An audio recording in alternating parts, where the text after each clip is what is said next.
Hello, what is up guys? Eman from Peso Smart Page here. Welcome sa panibagong episode. Shout out to all the podcast listeners as well. I appreciate you all. Today, let's talk about the cryptoverse. So first up, nandito tayo sa coin market cap. And yung Fear and Greed Index is currently neutral, nasa 49.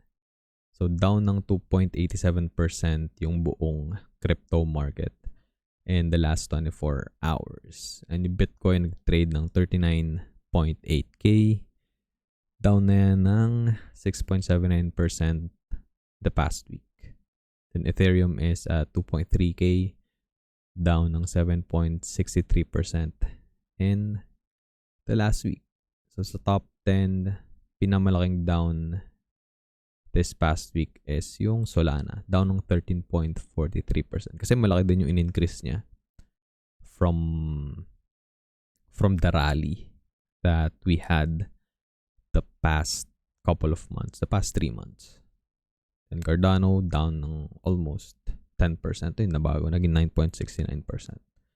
Oh, Avalanche pala. Mas malaki pala yung down niya the past 7 days. 16.69%. So, yan yung lagay ng crypto market currently. And if yung basis nga natin is yung Fear and Greed Index, so nasa 49 siya. So, of course, may chance na makarecover yung market and may chance din na mas bumaba pa. So, from June, July 2023, yung pinakamababa sa Fear and Greed Index was noong September 12. Yan, nasa 31.83. So, ibig sabihin nun, fearful yung buong market. So, check natin yung Bitcoin prices and Ethereum prices back nung September 12, 2023. So, nasa trading view na tayo. Punta lang tayo sa daily time frame. And puntahan natin September 12. So lowest that day was 25,135.46. The previous day, nasa 24,915. So mas mababa pa noong September 11. And na-record lang the following day, yung pinakamababa na print nung Fear and Greed Index, which is around 31 nga. So ngayon, nandito na tayo sa 39,800. And kapag nag-check tayo ng mga local bottoms, so puntahan natin, for example, okay, sa daily na lang muna tayo. Tanggalin natin itong bull market support band muna. Sabihin natin ito yung local top back nung July 2023. So highest was 31.8k and then nag-bottom out nung September 11 at around 24,915. Then, down siya ng around 21.67%. So pwedeng ganyan din yung mangyari currently sa atin. So isa pa pwede natin gamitin is ito. So from April 2023, bago siya umakyat ulit to 31k, nag-up siya ng 31k na rin dito. Then nag-bottom out nung June 15, 2023 at around 24,770. So around here. Yan. Down din ng 20%.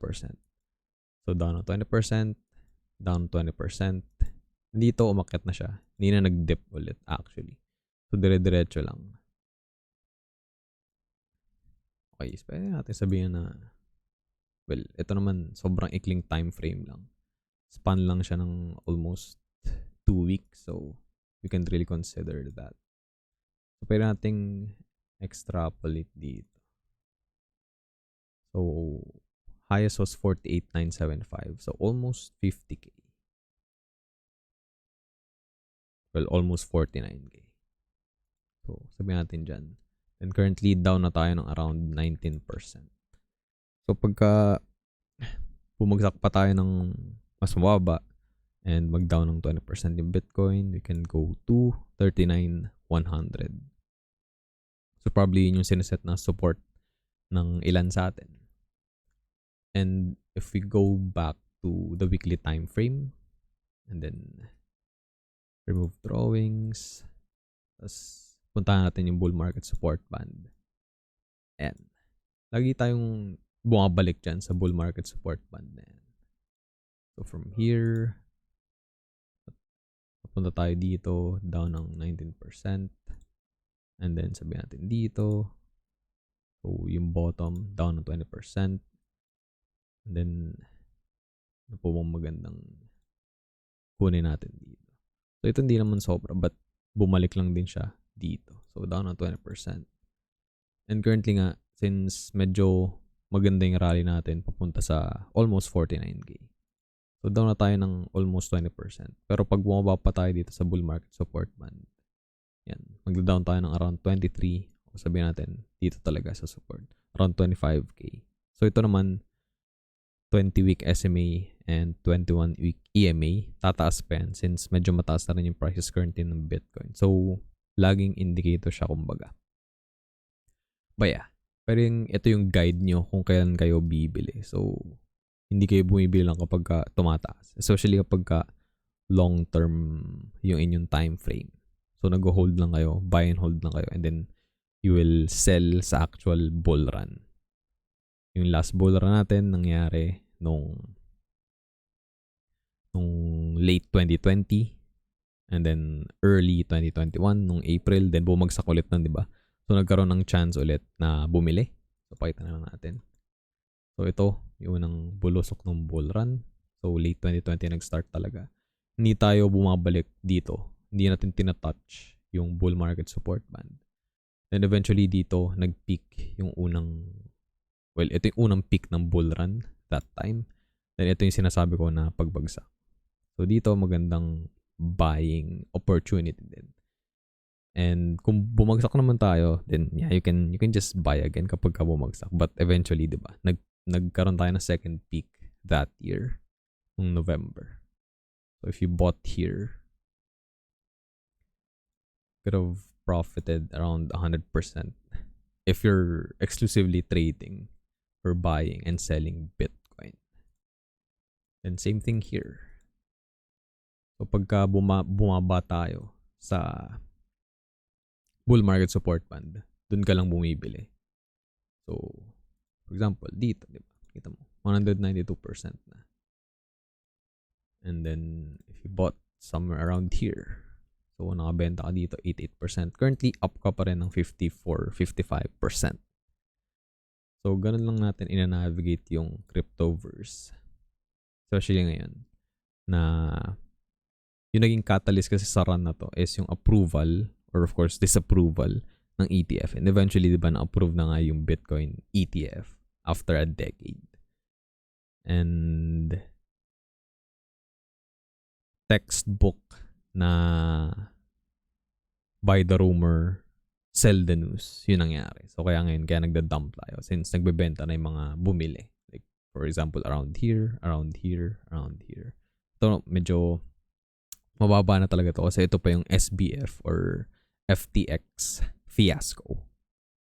So, ako personally, I was able to buy that time. Although, konti lang din since I thought na mas babagsak pa.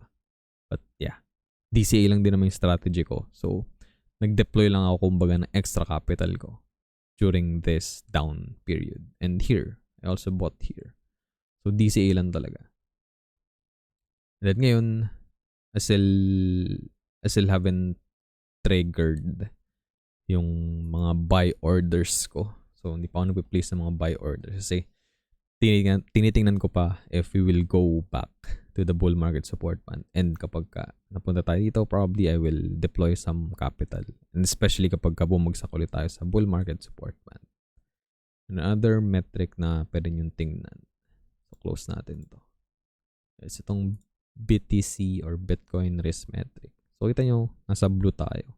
So, pagka dark blue and light blue, that is a good opportunity to buy or low risk, kumbaga, yung pagbili nyo sa Bitcoin. Of course, this is for again, long-term investors and holders.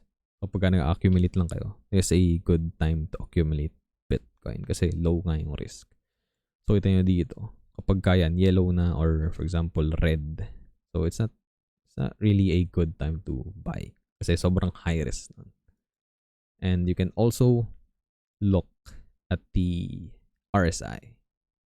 Currently, di ba, medyo mataas yung RSI, weekly RSI. So, 60 pa rin tayo. So, probably it's not a good time to buy. Sige, tayo dito. Bumaba tayo sa weekly RSI ng 30 plus. And dito nga, nag-below 30 pa. So, 25. Something like that. So, yep. Hopefully, this will help you out navigate the crypto market. And yeah, expect volatility every day. Kasi bira din naman mag-sideways, mag-trade tong kahit Bitcoin lang. Bira din sideways mag-trade. So, it's either sobrang nagpa-pump or sobrang nag-dump. So, we'll see in the next coming days kung ano mangyayari. And yeah, keep DCAing. That's gonna be it for this video, guys. Thank you very much for watching and listening. I'll see you on the next one. Always remember, be Peso smart.